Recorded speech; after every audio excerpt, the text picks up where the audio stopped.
vous retrouver pour cette autre édition de Sacrés Parents. Aujourd'hui, nous nous intéressons à des parents assez spéciaux, ceux-là qui chaque jour bravent leur handicap, quel qu'il soit, pour s'occuper de leur famille. Eux, ce sont les parents à aptitude réduite. C'est le thème de ce jour. Bienvenue à tous. Au sommaire, le casse-tête. Dans la rue, les passants répondent à nos questions sur le sujet du jour. Dans la cuisine, où je me trouve, miam miam avec Maman Élise, ou l'art de faire de bons petits plats à petit prix. Et donc, ce moment que vous avez dans l'émission de poser toutes vos questions à notre spécialiste, enfin les petits génies, ou les exploits filmés de nos bouts de chou à la maison, des vidéos que vous voulez, bien sûr, que vous pouvez, si vous le voulez, partager avec nous. Il vous suffit de vous rendre sur la page Facebook. Alors, si vous voulez être de la grande famille Sacrés Parents, voici comment procéder. Rejoignez la grande famille des Sacrés Parents sur notre page Facebook Sacrés Parents. Réagissez sur Twitter avec le hashtag Sacrés Parents.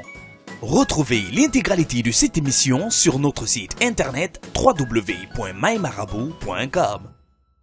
De retour sur ce plateau, bien sûr, avec Maman Élise dans la cuisine. Maman Élise qui épluche les miondo. Maman Élise, qu'est-ce qu'on mange aujourd'hui? Miondo et ndolé, je suppose. Miondo ndolé au menu. Miondo ndolé et poisson fumé. Justement. Voilà, miondo ndolé et poisson fumé. On se retrouve tout à l'heure. Maman Élise, je vais sortir sans me brûler pour présenter à tous nos téléspectateurs notre joli panel. Bien sûr, je ne suis pas seule, je ne suis jamais seule, j'aime cette phrase.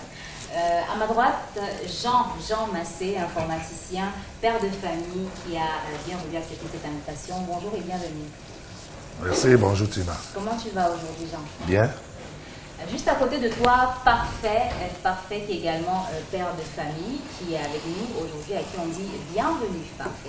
Bienvenue Tina, c'est un plaisir pour moi qui est réel, je suis très content d'être là et pour parler un peu de ce que nous faisons au quotidien, nos parents à aptitude réduite, pour pouvoir subvenir aux besoins de nos petites familles respectives. On rappelle que Parfait est écrivain. On aura le temps d'en parler durant cette émission. Et enfin, notre spécialiste maison, Monsieur Maurice Somo, psychosociologue de l'éducation. Bonjour et bienvenue. Bonjour Tina, bonjour à nos nombreux téléspectateurs. C'est un plaisir, vous l'imaginez, il sera toujours renouvelé chaque fois que nous serons ensemble pour aborder un sujet qui concerne les parents. Parents à aptitude réduite, c'est le thème du jour. Avant d'entrer dans le vif du sujet, on s'arrête pour le casse-tête.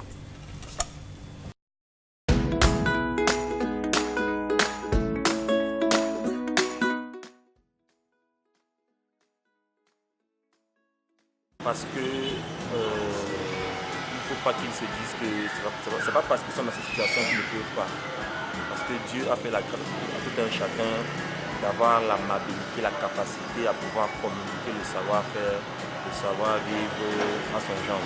Bien sûr, j'en ai moi-même dans ma famille des personnes à mobilité réduite qui élèvent pas un seul enfant, plusieurs enfants. Et le plus souvent, ce sont des personnes qui n'ont pas de conjoint pour les aider, c'est-à-dire qui vivent de ci et de ça, de leur travail, des aides d'autres personnes, mais qui s'efforcent quand même de faire en sorte que l'éducation de leurs enfants soit la meilleure possible. Et ils y parviennent. Donc je pense que c'est quelque chose qui est possible, entièrement possible. La mobilité réduite n'affectant déjà pas la capacité mentale, la capacité intellectuelle. Donc je pense qu'ils ont tout pour réussir dans la vie. Oui, je dis pour réussir dans la vie et pour éduquer les enfants également. Donc je ne vois pas comment être réduit physiquement pourrait affecter votre éducation, l'éducation que vous pourrez donner à vos enfants. Donc je pense que tout comme les personnes qui se déplacent normalement, ces personnes à mobilité réduite peuvent aussi éduquer leurs enfants et voire même plus, parce que ce sont des gens qui vont vous donner des conseils un peu plus appropriés pour la vie pratique. Donc ça c'est mon même avis. C'était donc le casse-tête. Nous sommes de retour sur ce plateau et je vais directement me retourner vers le spécialiste, Monsieur Maurice Somo. Qu'est-ce qu'on entend par parents à aptitude réduite? Alors, partons du fait que chaque individu, quel qu'il soit, au quotidien, déploie un certain nombre d'activités pour s'intégrer, pour s'adapter, pour survivre, pour vivre et survivre. Alors, si on va de ce principe, il est indispensable qu'il faut déployer certains efforts en fonction de ce que chaque individu a comme aptitude. Alors, logiquement, un être entièrement constitué dispose de l'ensemble de ses aptitudes, qui sont des aptitudes visuelles et qui sont attenants à nos différents sens, mais également qui sont attenants à notre morphologie. En d'autres termes, la locomotion, par exemple, est une des aptitudes, la vue est une des aptitudes, l'odorat, bref, l'ensemble de ce qu'un individu déploie comme activité pour s'adapter à son environnement constitue ce qu'on peut appeler ses aptitudes. Jusqu'à un certain moment, donc, on peut penser que un individu dispose de l'ensemble d'aptitudes, de toutes ses aptitudes, lorsque quelque part, il n'y a aucun handicap, ni sur le plan psychologique, que sur le plan moteur ou physique. Mais il peut aussi arriver qu'un individu n'ait pas à sa disposition l'ensemble des aptitudes, qu'il n'ait pas à sa disposition toutes les aptitudes. Ces aptitudes, ces inaptitudes peuvent découler de sa constitution morphologique ou à la suite d'un accident, ou sur le plan tout simplement psychologique, c'est-à-dire sur le plan purement mental.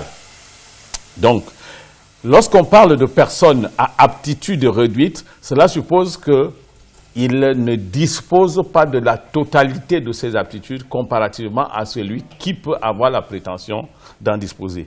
Et pour prendre un exemple simple, si un individu n'a pas ses deux yeux en place, on ne peut pas estimer, quel que soit le mécanisme de compensation qui est mis en place, que cette personne dispose de toutes ses aptitudes. On va dire que sur le plan visuel, il n'a pas ses aptitudes. Avant, on parlait de personnes handicapées ou de personnes vivant avec un handicap.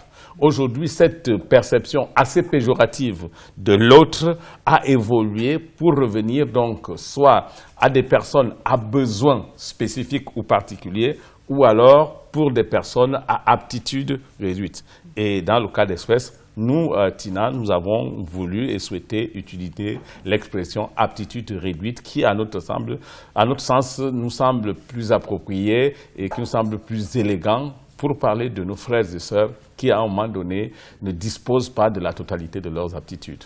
C'est très bien qu'on parle de cela parce que Parfait Yoga, qui est juste à votre gauche, m'a demandé avant le début de cette émission pourquoi avoir choisi aptitude réduite, et il m'a fait savoir que le mot handicapé ou personne à mobilité réduite ne le dérangeait pas du tout. Ah oui, absolument. Moi, je pense qu'au-delà de la définition que donne si bien le spécialiste, il fait, n'est-ce pas, une lecture assez évolutive sur la thématique abordée, à savoir la notion de handicapé, quoi. Alors, dans un monde où même les terminologies évoluent, je pense que la notion aptitude réduite, elle est beaucoup mieux adaptée à notre époque. Parce que le vocable, autant pour moi handicapé, il est très réducteur. Il est même, comme l'a si bien signifié, péjoratif. Donc, je trouve à mon sens qu'il fait une très belle lecture. Je pense que le public qui est nombreux à nous regarder ce soir, cet après-midi, je pense que va prendre pour habitude d'utiliser également ces concepts-là. Parce que dans la rue, quand on dit handicapé, vraiment c'est très très réducteur. Je pense que le spécialiste là, je suis très content quand il fait telle lecture, parce que c'est vraiment porteur. Très bien.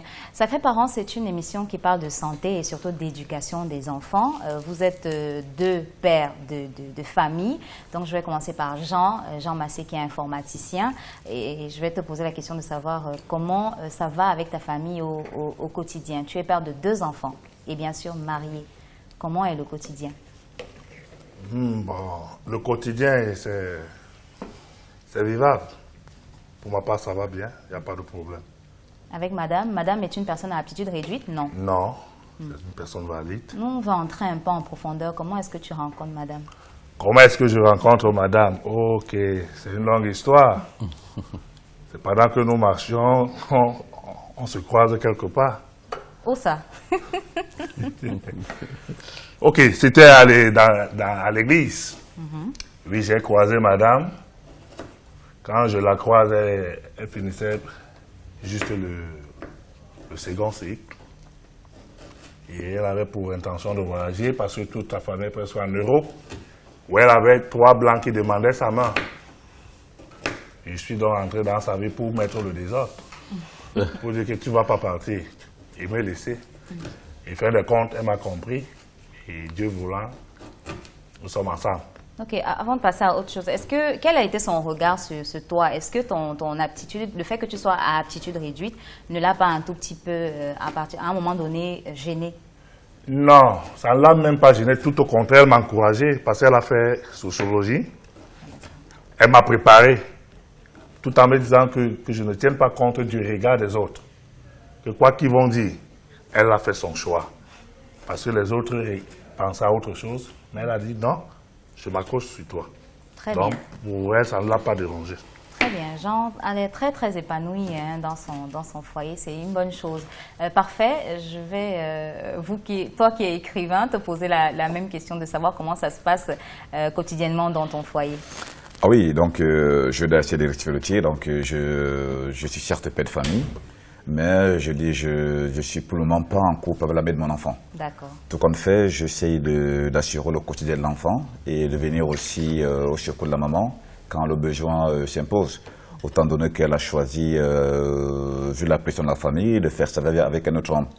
Quand même, j'ai accès à mon enfant. Je pense que de temps en temps, j'assume mon devoir de père.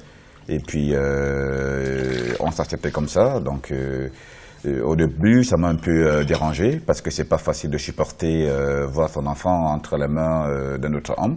Voilà, c'est un peu embêtant. Mais quand même, j'assume ma paternité et puis chaque fois qu'il y a un besoin qui s'impose pour que je puisse aller à côté de lui, je le fais et puis voilà, tout se passe plutôt bien. Comme tout homme normal.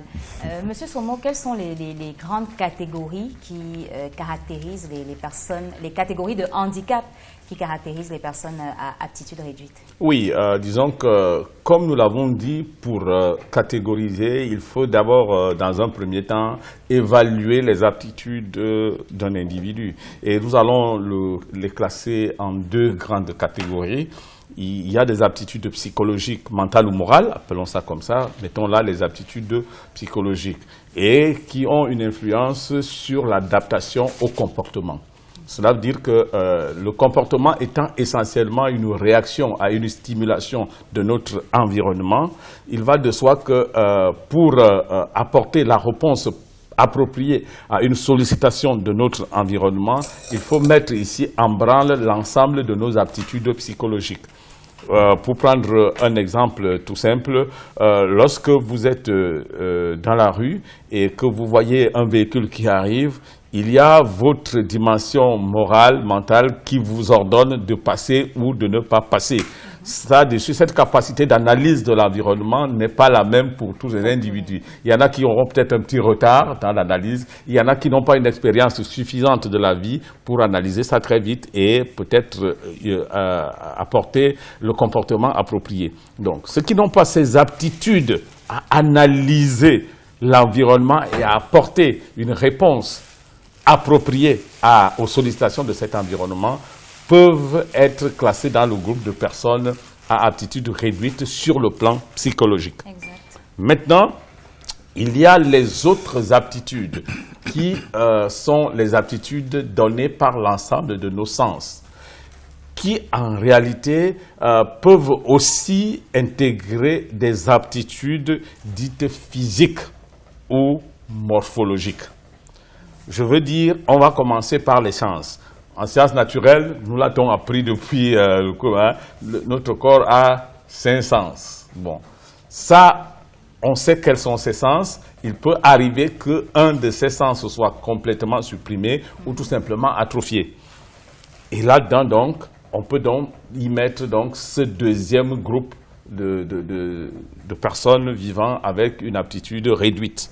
Bon, ou alors une personne vivant avec une des aptitudes totalement annihilée ou annulée. Parce qu'il y en a pour qui la vue, par exemple, est totalement supprimée et donc ils vivent sans un de leur sens, même s'il y a des mécanismes physiologiques qui participent plus ou moins, n'est-ce pas, à la compensation. Maintenant, il y a d'autres aptitudes qui partiraient dans le troisième groupe, appelons ça comme ça, ce que j'ai appelé les aptitudes motrices. Par exemple, la possibilité de se déplacer, la possibilité de ramasser un objet, la possibilité de se tourner, Donc, il peut arriver qu'une des parties de l'organisme qui doit assurer l'aptitude à poser un acte soit atrophié ou que ce soit totalement supprimé. Il y a des handicapés moteurs qui vivent peut-être avec une main atrophiée, il y en a qui ont les 2 bras coupés, il y en a qui, c'est sur le plan des pieds, qui ne répondent plus. Toutes ces personnes vivent donc avec des aptitudes réduites au plan moteur. Je vais sortir en disant que l'ensemble des aptitudes d'un individu sont, quelque part, on a l'impression que c'est interdépendant.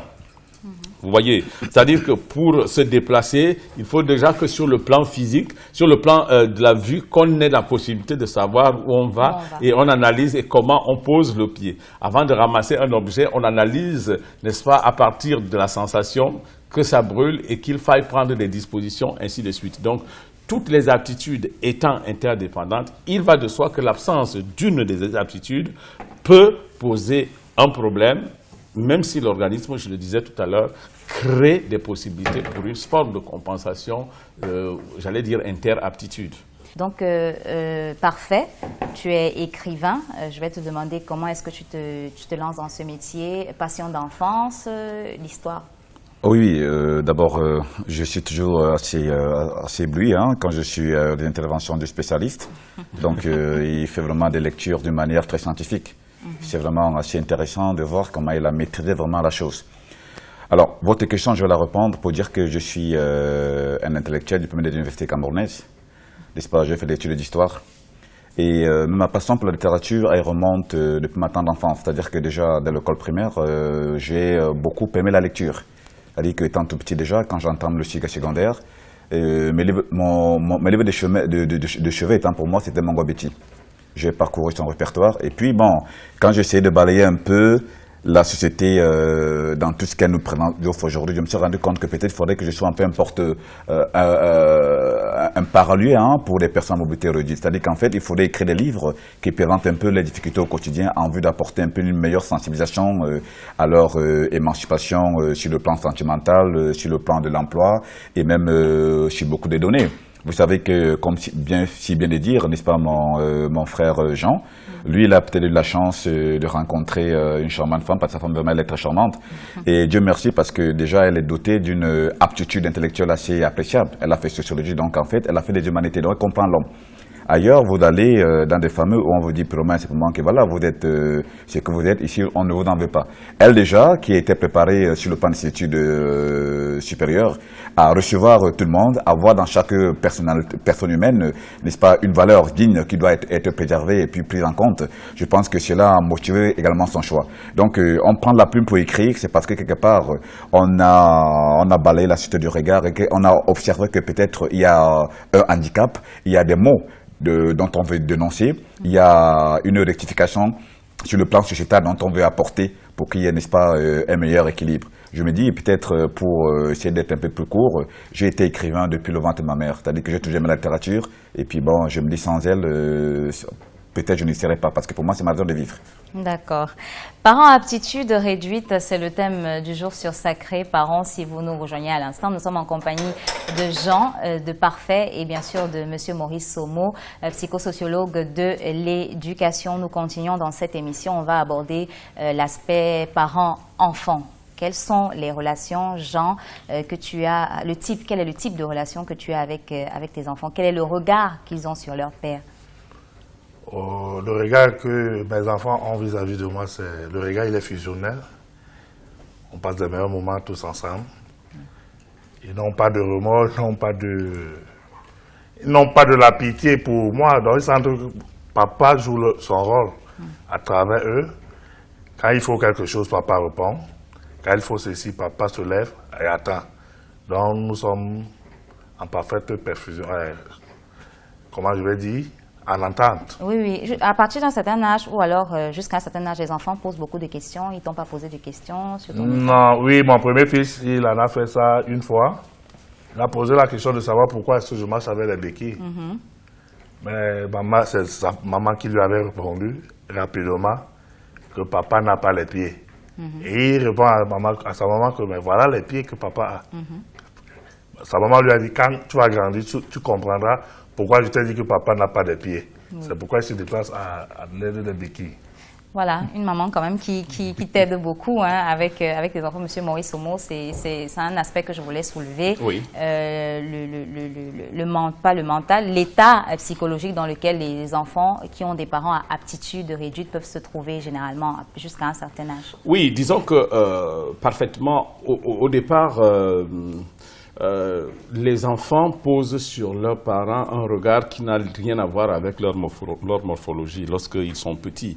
Parce qu'ils sont focalisés, ils sont dans un rapport de satisfaction des besoins qu'ils ont. C'est-à-dire, plus ils sont petits, plus ils ne jugent le parent et n'ont une idée de ce parent qu'en fonction de la satisfaction que le parent apporte à leurs besoins. Lorsque progressivement les enfants s'émancipent et qu'ils progressent, et qu'ils rentrent dans la société, ils commencent par exemple à entrer avec leurs camarades de jeu, à regarder les parents des autres. Ils viennent maintenant poser sur leurs parents un regard de différenciation. Oui, oui. C'est là qu'ils commencent à se poser un certain nombre de questions sur l'idée que, voilà, effectivement, sur l'idée que leur papa n'est pas morphologiquement constitué comme les papas des autres. Et du coup, il va donc commencer à devenir curieux et va chercher une explication. Alors, c'est très bien que lorsque l'enfant pose la question, qu'on lui apporte une réponse. Parce que si on ne lui apporte pas une explication, c'est un autre sentiment qui peut naître en lui, un sentiment lié à la frustration qu'il peut avoir. Surtout qu'il est probable que parmi les camarades de jeu, qu'il y en ait qui posent ou qui disent des choses qui vont dans le sens de la raillerie vis-à-vis de leurs parents. Donc c'est bien pour un enfant qu'il soit déjà fortifié et qu'il trouve une explication naturelle, n'est-ce pas, à cela.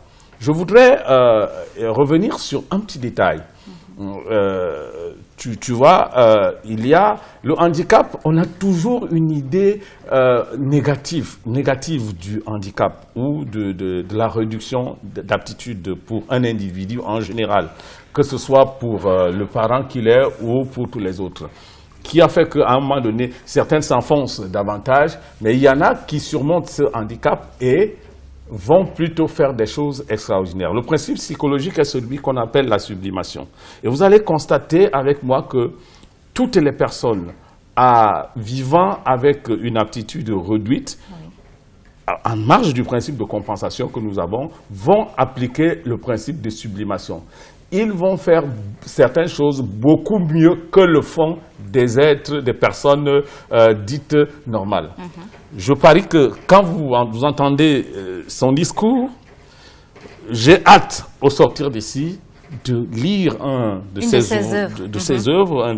Et je suis convaincu que je vais tomber sur un véritable chef-d'œuvre.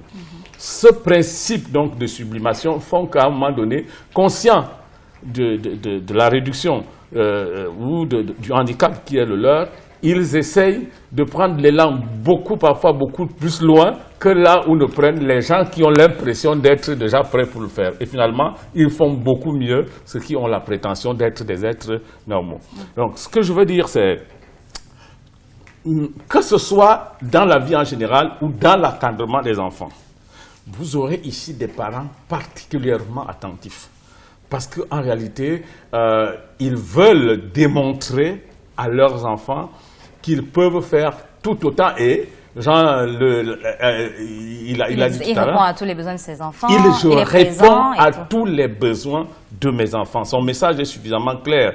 Là où certains vont penser le faire parce qu'ils croient que c'est acquis, lui, il va s'investir davantage pour que l'enfant ne souffre de rien absolument. C'est généralement de très bons parents, c'est des femmes extrêmement bien pour les enfants, c'est des hommes qui vraiment sont prêts à se sacrifier, à tout faire pour eux. On a même l'impression qu'il ne leur reste plus rien dans la vie et il y a ce sentiment de vengeance sur la vie qui les anime constamment. J'ai pas pu marcher, courir, j'ai pas pu faire telle ou telle chose, eh bien il faut bien que ma fille ou mon fils le fasse à ma place et je dois lui en donner les moyens. Voilà la situation dans laquelle on se trouve. Maman Élise, faut quand même dire que le regard de la société, de notre société sur les couples comme celui de Jean et sa Dulcinée est dérangeant. Des fois, ça peut même être révoltant. Oui, bon, La société, surtout la société africaine, Exact. n'accepte pas ça. Parce que j'ai suivi de bout en bout comment il disait que sa femme est... Vous avez dit sociologue? Sociologue. Beaucoup de familles ne pourront pas accepter que leur fille qui a fait de grandes études, c'est tout ce que tu nous as apporté et tout. On ne doit pas se leurrer ni dire des mensonges. Rarement ça arrive. Votre épouse, je la félicite. Merci. Parce qu'elle a écouté son cœur et elle en est heureuse. La société, elle est vraiment difficile pour ce genre de cas. Mais la remarque, c'est que, comme disait M. Somo, c'est des personnes très, très minutieuses. Moi, j'ai rencontré des femmes handicapées dans notre milieu des femmes. C'est les femmes les plus entreprenantes. C'est les femmes les plus entreprenantes. Elles se sont regroupées, elles font des AGR, contrairement à celles qui apparemment sont sur leurs deux pieds avec tous leurs membres. Donc, c'est un constat qui est vraiment à relever. D'accord. Monsieur Somo, avant de prendre peut-être la question des internautes, on va parler un tout petit peu de la proportion de personnes à aptitude réduite et quelle peut être cette proportion? Oui, des personnes à aptitude réduite. Je vais vous surprendre tout de suite en disant que nous sommes 100% des personnes à aptitude réduite. 100%. Tout individu, quel qu'il soit, a une aptitude en moins. Maintenant, il y en a pour qui c'est beaucoup plus prononcé. Je veux dire que sur le plan moteur, par exemple, il y en a qui vivent avec un handicap d'un pied, par exemple. Il y en a qui sont des deux pieds, il y en a c'est un œil, il y en a qui ont des problèmes d'audition. Là, il y en a pour qui le degré est plus prononcé. Dans tous les cas, partons du principe que tout le monde vit avec une aptitude au moins réduite par rapport aux autres, mais qu'il y en ait à une forte proportion, peut-être 10% de la population, de notre population, où des gens vivent avec une aptitude beaucoup plus réduite, beaucoup plus prononcée, où la réduction de l'aptitude est beaucoup plus prononcée. Je voudrais sortir avec un élément sur son épouse. Oui. Vous voyez, elle a décrit son épouse comme cette personne qui a renoncé à beaucoup de choses. Bon, alors, pour arriver à ce renoncement, il y a un défi que les personnes se lancent. C'est-à-dire ces personnes qui ont compris que aller dans le mariage, c'est en réalité y apporter quelque chose. Voilà. Au lieu d'aller se mettre en situation où ils ont tout à recevoir, où elles devaient avoir tout à recevoir, tout, elles se lancent un défi d'aller dans un ménage où elle n'aura tout à donner. Ce défi appartient à des personnes qui ont un niveau de culture et de passion de la vie tout à fait particulière, où le morcellement de l'individu fait qu'on le perçoit non pas seulement dans sa dimension morphologique, mais qu'on croit que l'être humain est à la fois une dimension physique, physiologique, mais également et surtout une dimension psychologique. Je parie que les mots qu'il a prononcés à sa destinée ont tout fait de la convaincre qu'au-delà de ce qui peut être la carapace, qui en réalité n'a aucune importance, il y a un être profond qui est vrai, réel et très fort. Et je crois que c'est ça qui a prévalu dans ce choix. Et là, tout le monde, on est obligé de dire chapeau. C'était quel mot, Jean? Dis-moi aussi les mots là. Voilà, on va s'arrêter pour la question des internautes. Si vous nous rejoignez à l'instant, vous êtes sur Sacré parents à aptitude réduite, c'est le thème du jour. La question des internautes et Doc, on se retrouve juste derrière.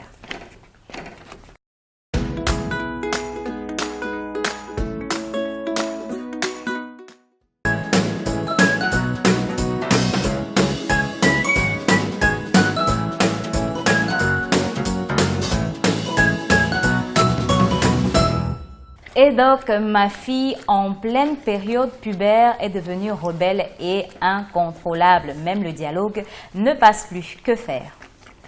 Bien, que faire? Je crois que c'est une thématique vieille comme le temps. tout parent qu'on soit, on doit s'attendre à vivre une situation compliquée lorsque l'enfant rentre dans une période de puberté. Comme on le sait, tout le monde le dit, cela se manifeste par des mutations sur le plan physique de la jeune fille ou du jeune garçon, avec l'apparition des caractères sexuels secondaires, ce qui en fait s'accompagne également des mutations sur le plan psychologique. Donc, effectivement, sur le plan des comportements. Donc, et du coup, l'enfant veut s'affirmer, veut prendre son indépendance. L'enfant est comme aimanté, n'est-ce pas, par un certain nombre de choses liées à certaines excitations que lui dicte son organisme. Et du coup, tout discours qui ne rentre pas dans le cadre des satisfactions, des appels corporels, devient donc une barrière pour lui et donc il s'oppose. Des enfants, en ce moment, à 80% des pertes d'enfants qu'on a vues, pas pertes au sens du jeu, mais pertes sur le plan du comportement et autres, se font à cette période-là. Et du coup, la question, qu'est-ce qu'il faut faire? D'abord, il y a une forme de préparation que les parents doivent avoir. C'est-à-dire ils doivent intégrer qu'à ce moment, les enfants vont passer par ce stade-là. Et ce qui fait que, bien avant l'apparition des caractères sexuels secondaires, il faudrait qu'avant de rentrer dans la phase pubertaire, que les parents aient suffisamment préparé les enfants. D'abord, avec un dialogue qui commence un peu tôt, c'est-à-dire créer une relation fusionnelle avec l'enfant, qui va faire que pour qu'il sorte de cette relation de communication, il faut que ce soit extrêmement poussé. Et au fur et à mesure que l'enfant y rentre, il faut lui expliquer de quoi il s'agit. Parce que lorsqu'il est devant son miroir, si c'est la jeune fille, lorsqu'elle est devant son miroir et qu'elle découvre qu'elle est constituée comme toute femme et qu'elle a des sensations, elle se dit pourquoi est-ce qu'elle ne ferait pas comme toutes les femmes font. En ce moment, il faudrait qu'elle soit déjà préparée en lui expliquant qu'avant, vous allez voir, au niveau de votre poitrine, ça va être de plus en plus développé. Au niveau de votre pilosité, il y a ceci. Et lorsque vous allez rester, vous aurez tel type de sensations qui vont vous pousser à faire ceci. Faites attention, dites-lui qu'il s'agit de la puberté et qu'il faudrait qu'il y ait un ressaisissement par rapport à cela. Cette préparation est nécessaire. Malheureusement, dans la plupart des cas, les enfants rentrent dans cette phase pubertaire brutalement, sans en avoir été préparés, et ne savent même pas exactement de quoi il s'agit. Alors, il faut donc dire à l'enfant de quoi il s'agit, et là, sûrement, il sera plus apte, il sera plus prêt à vous écouter et probablement à éviter les conséquences de la phase pubertaire. Très bien. Pour revenir à notre sujet du jour, dans la société dans laquelle nous vivons, on pense que pour qu'un parent puisse s'occuper de ses enfants normalement, qu'il puisse les prendre en charge normalement, il faut qu'il ait toutes ses aptitudes, c'est-à-dire qu'il n'ait aucun problème. Alors si tel est le cas, quel est donc l'impact sur les enfants si un parent comment dire, le mot m'échappe, ne subvient pas, ou alors ne jouit pas d'une de ses aptitudes. Oui. Voilà, sur l'éducation des enfants. Non, il est clair que autant nous disons des parents à aptitude réduite qu'ils sont très attentifs et qu'ils sont généralement de bons parents, autant il est catastrophique qu'un parent à aptitude réduite n'assume pas ses responsabilités. Au-delà de la détérioration de la relation avec les enfants, du fait qu'ils ne parviennent pas à suivre les besoins des enfants d'une façon ou une autre, ou à apporter satisfaction, vient se mêler chez l'enfant l'idée que si le parent ne parvient pas à le faire, c'est parce qu'il est un parent à aptitude réduite. Alors lorsque cette descente se fait, l'enfant va jusqu'à tuer son parent. C'est-à-dire, quand je dis tuer, pas tuer physiquement, en fait, il fait le deuil de son parent et intègre l'idée qu'il n'a particulièrement pas de parent du tout. Alors, vous voyez donc cet orphelin qui ne l'est pas parce que son père existe, mais qui, du point de vue de ses comportements, fait tout pour démontrer qu'il n'a pas de parent.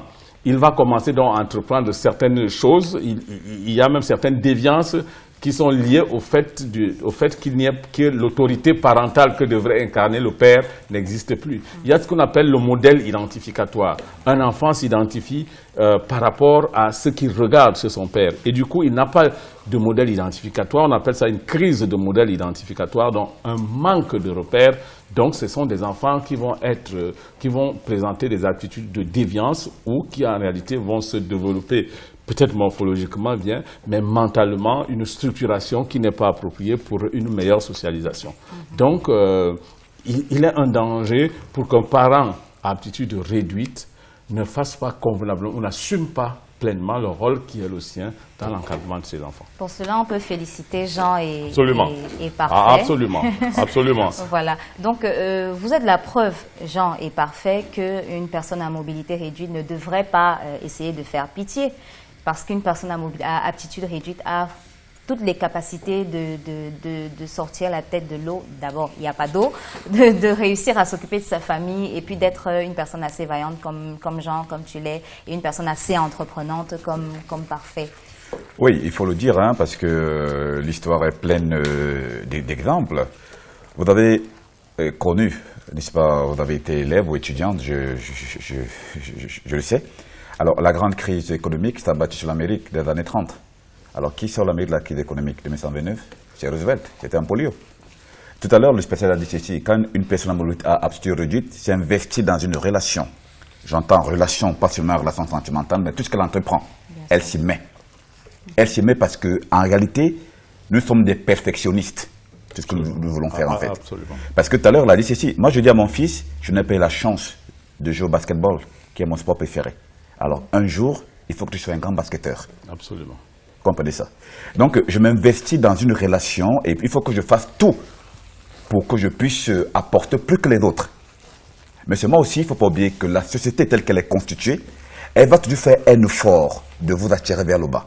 Exact. Et vous devez toujours faire un effort de sortir la tête de l'eau. Ah, donc, vous comprenez ça? Ça, vraiment, c'est évident. Je pense que sur le plan sentimental, hein, il n'y a pas que des personnes à aptitude réduite qui connaissent peut-être des désastres, n'est-ce pas, en amour. N'importe qui, quand vous n'avez pas encore rencontré la pression des douanes, cela peut arriver en fait. Mais seulement le découragement. Chez nous, la société attend de nous que nous puissions nous investir davantage. Là où le décoin donne peut-être 10%, vous devez donner 30%, même 50%. Et cela est vrai dans tout ce que nous faisons, que ce soit aux études, que ce soit dans le monde socio-professionnel, que ce soit sur la relation sentimentale, on entend de la personne à aptitude réduite le perfectionnement. Et Dieu merci, nous sommes des personnes qui avions un caractère vraiment bien forgé. Il faut parvenir à transcender ton handicap. Que le handicap ne soit pas pour toi un stade de pitié, mais que ce soit pour toi un levier fondamental qui peut te pousser également vers le haut. Je pense que c'est à ce prix que nous pouvons arriver à manger du sucre en Europe, hein, comme écrivait si bien Voltaire. Absolument, parfaitement, c'est Voltaire. Donc, Parfait, quels sont tes rapports avec ton enfant? Déjà, à quel âge a ton enfant? Oui, c'est encore un enfant, et il aura 5 ans en décembre. Je crois que je dis que les rapports étaient assez bons, parce que il m'a posé la question, ça va une fois, et ça tous les enfants en posent. Parce que tout à l'heure, le spécialiste a parlé de phénomène identificatoire. L'enfant, il regarde son parent, il pose des questions. Papa, pourquoi tu ne marches pas? Papa vient jouer au football. Il faut lui dire, écoute, tu sais, moi j'ai mal le pied, pas jouer au football. Mais pourquoi? Qu'est-ce qui s'est passé pour que tu aies mal le pied? Mais tu as toujours mal le pied, papa. Il dit que non. Un jour, ça va aller. Tu vois, un jour, on va jouer au football. Je pense que la question que la réponse que j'apporte, la question qu'il pose, lorsqu'il va grandir lui-même à travers les études, à travers l'expérience de la vie, il comprendra que tiens, papa n'est pas comme les autres. Et puis, je dis, il faut faire un effort pour être le meilleur parent possible dans le processus d'éducation de son enfant. Un parent a aptitude réduite doit faire un effort de bâtir et de bien bâtir son enfant. Je pense que pour mon cas, je ne vais pas dire qu'il a de la chance seul, parce que moi j'ai de la chance d'avoir un million de garçons comme lui, mais lui aussi il a de la chance d'avoir un papa comme moi, un papa instruit, un papa qui peut mieux le comprendre et surtout un papa qui l'aime. Voilà. Je vais aller dans la cuisine parce que c'est le moment où je vais vérifier à quel niveau Maman Elise est dans son menu miam miam. Aujourd'hui, on va manger du ndolé, poisson fumé et puis des miondo. Mais en partant à la cuisine, je vais te demander à toi, Jean, comment ça se passe? Le métier d'informaticien, ça va? Ça va, par la grâce de Dieu. Ça va. Au quotidien, qu'est-ce que tu fais? Quelles sont tes activités quotidiennes? Mes activités quotidiennes sont... De temps en temps, je vais à l'église. Oui. Après l'église, je suis de temps en temps avec les amis. Toujours. Toujours. Ce sont mes activités. D'accord. Et dans le travail, ça va? Ça va, je l'ai dit, ça va. Ok. Est-ce que quand même tu arrives à faire vivre ta famille avec seulement le métier d'informaticien? Oui, avec ce que la femme aussi ramène. Donc, on additionne et ça fait le paquet. Vous vous complétez. Ouais, donc ça va. C'est important, hein, Monsieur Somo, de pouvoir se compléter. Oui, c'est très important. C'est le principe de complémentarité qui va faire que certaines difficultés de la vie soient plus facilement aplanies et bravées. C'est-à-dire que le rapport doit être tel que ce que je peux pas faire, tu le fais, ce que toi tu ne peux pas faire, moi je fais. Je crois que même pour des personnes qui disent avoir la totalité de leurs aptitudes, le principe de complémentarité est inné. Mais ce qu'il faut surtout combattre, c'est le principe de dépendance. C'est-à-dire que tous les deux, vous convenez avec moi que si vous arrivez à une situation où qu'il y a des besoins élémentaires que vous ne pouvez pas assouvir du fait qu'il n'y ait pas un tiers à côté de vous, cela consacre votre disparition. Et qu'à tout moment, un effort va toujours être fait, n'est-ce pas, pour que vous-même vous soyez capable d'être indépendant. Et c'est ça, malheureusement, qui manque à la plupart des personnes qui présentent une déficience et qu'on voit un peu partout dans la rue, qui jouent au mendiant, et ainsi de suite. Voilà, les petits génies, c'est le moment où on s'arrête pour aller les regarder, les exploits filmés de nos bouts de chou à la maison, en vous rappelant que si vous le voulez, vous pouvez partager avec nous vos vidéos. Il vous suffit de vous rendre sur la page Facebook de l'émission en tapant « Sacrés Parents, les petits génies ».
Très belle image de ce beau couple qui va à l'église avec son enfant, comme tout le monde devrait le faire, je pense, Monsieur Somo. Un enfant qui est déjà habitué aux cantiques religieux et tout, ouais. Et qui chante. Ouais. Jean, est-ce que tu vas à l'église avec tes enfants? Bien sûr, je suis déjà un grand chanteur. Je suis un grand musicien également, donc bientôt même Dieu permettra de sortir certains albums. Et parmi les deux là, est-ce qu'il y en a un qui fait comme s'il veut chanter? Mon homonyme. Ah bon? Ouais. Tu l'encourages ou bien? Tellement. D'accord. On va continuer cette émission. Vous allez m'excuser parce que je vais rester ici pour aider Maman Elise à défaire les miondos. Monsieur Maurice Somo, quelle est la relation entre les aptitudes d'un parent à aptitude réduite et son rôle de parent sur le plan physique et sur le plan psychologique? Disons qu'il y a, quand on le veut ou non, il y a une forme d'interdépendance. Hein? C'est-à-dire que forcément, lorsque le parent a déjà pris conscience de ce qu'il y a certaines aptitudes qu'il n'a pas, comme j'ai dit, il cherche forcément à les compenser. Par exemple, le besoin.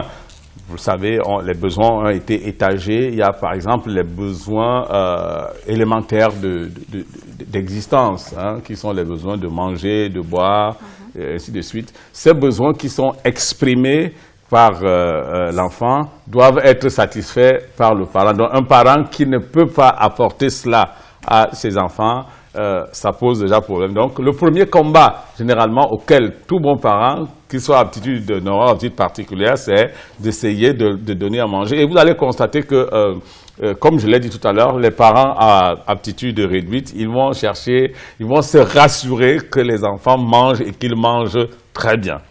Puis, il y a les besoins de sécurité qui sont clairs, tels que le parent voudrait, lorsqu'il n'a pas toutes ses aptitudes sur le plan physique, par exemple, il va vouloir se rassurer que lorsqu'il y a un problème dans la maison, qu'il soit le premier à aller regarder. Vous allez vous constater, ils vont dire avec moi que chaque fois qu'il y a un bruit dans la maison, ils n'enverront jamais l'enfant, va voir ce qui se passe. Ils vont faire tout ce qu'ils peuvent pour dire aux enfants, attendez, je vais voir de quoi il s'agit. Donc, je veux dire que le comportement de ces parents en rapport avec les enfants et leurs aptitudes sont toujours et avant tout le dépassement de soi, la démonstration de l'apport de la preuve qu'on est un parent comme tous les autres, on est un parent normal et que parfois même on peut faire mieux que ce que les enfants attendent de nous. C'est vrai parce que ça s'entend quand j'en parle, on ressent que c'est un parent très très présent, un père très présent, très déterminé et qui, en fait, c'est le père de famille, le lion de la maison, en fait, qui réagit à toutes les situations. J'ai envie de te demander, est-ce que tu as fait du sport? Est-ce que tu as fait un sport, handisport, je ne sais pas trop? Parce que quand on te regarde, on a l'impression que tu as fait du sport. À tout Québec, quand j'étais encore tout petit quand même, j'ai fait ce qu'on appelait du yoga. Oui, du yoga. Le yoga, oui. Parfait, c'est plus méditation, réflexion, tout ce qui est intellectuel. Ah, mais non. Moi également, nous sommes tous passés par le centre, je serai d'ailleurs, ce fameux centre, ce célèbre centre, j'allais dire, le centre de réhabilitation des personnes handicapées, et comme on appelait au bon vieux temps, à Tourbi, où j'ai grandi, où j'ai obtenu mon CPE. Je pense que là-bas, j'ai joué au basketball chez fauteuil roulant.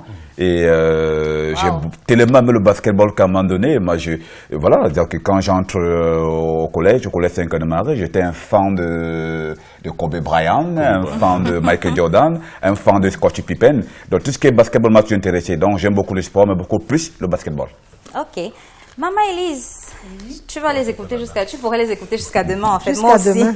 On va juste dire à nos téléspectateurs de quoi on a eu besoin pour notre cher Ndolé, parce que bientôt on va se séparer. On va entrer dans la troisième et dernière partie de cette émission. Ndolé, arachide et après. Ndolé, poisson fumé. Oui. Pour environ 6 personnes. Moi, je dirais 8. Oui. 4 boules de... Mais ça dépend de la gourmandise. Monsieur Saumon ne mange pas beaucoup. Oui, tout le monde le sait. Vas-y. 2 boîtes d'arachide. Du poisson fumé pour 500 francs. Un paquet de miondo. Les oignons, il y en a maintenant assez. J'en ai pris pour 300. Oui. Parce que le ndolé, c'est l'ami des oignons. Voilà. Et évidemment un peu d'huile. Oui, et un peu de sel. Jean, on va bientôt se séparer. Peut-être un mot de fin, un message à faire passer aux téléspectateurs qui regardent cette émission. Ok, mon mot de fin sera déjà une satisfaction parce que je suis fier de partager le plateau avec le spécialiste Somo que j'ai longtemps vu à la CATV et à la STV faire les débats que j'apprécie tellement la façon d'intervenir. Et c'est un honneur pour moi aujourd'hui de partager ce plateau avec vous. L'honneur est doublement, réciproquement partagé, mon cher Jean. Merci. Et merci également à toi qui a fait le casting en m'appelant. Oui. Tu peux pas imaginer comment j'ai cherché ce numéro. Merci beaucoup. Merci. Je pense que j'ai été à la hauteur des questions et que ceci se répète. Les plateaux comme ça, que ça se multiplie. Bien sûr, il y aura forcément d'autres occasions. Pour qu'on continue à sensibiliser ceux de nos frères et nos sœurs qui restent dans des carrefours pour mendier. Parce que c'est le combat que nous menons. Qu'ils doivent dépasser leur handicap. Ce n'est pas parce que tu as perdu tes pieds que tu ne puisses plus faire quelque chose. Déjà, je pense que n'ayant pas mes 2 pieds, je suis arrivé ici à 8 heures.